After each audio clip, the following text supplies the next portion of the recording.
So now we're going to work on ankle and hip mobility. So we're going to work on ankle mobility to start with. So we're going to start with foam rolling. So we're going to go from just below the knee to the Achilles. The Achilles, be careful, you might not want to get too much pressure on there, it might be quite tender. We're going to roll for about 2 minutes each side, like Ellie's doing here.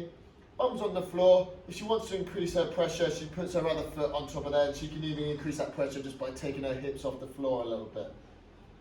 Quite uncomfortable it can be, so discomfort's okay, pain is a no-no, so just take it to that area of discomfort. If it's really, really painful, then just stop. We don't want to roll, and it's probably advisable that we don't continue. From there, we're going to move on to stretching those calf muscles. So there's two parts to our calf muscle. We've got the gastrocnemius and the soleus.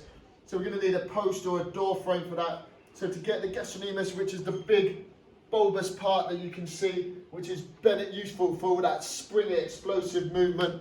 So she's going to get her toes up nice and high up the post, heel as close to the post as you can, keeping that leg straight. She's going to drive her hip towards the post, and she's feeling that stretch down in this part of her calf here. She's going to hold that for about a minute to 2 minutes each side, minimum of a minute. You're going to do that and then change sides.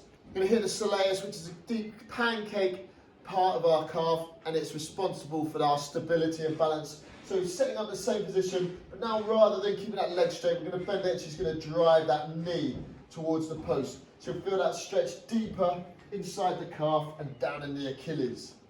Cool, thank you, Ellie. Last thing we're going to do to get those ankles is mobilise them.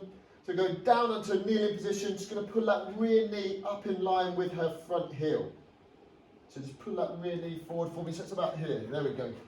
Her thumbs are going to go behind her knee, and then in this position, she's going to drive that knee joint forward over the toes, keeping her heel on the floor. She can take that pressure on and off, so just mobilising that joint.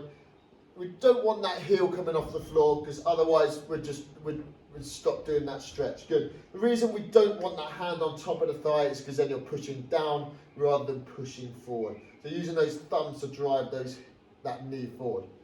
And we're going to do that for about 1 minute to 2 each side. Good. Thank you, Ellie.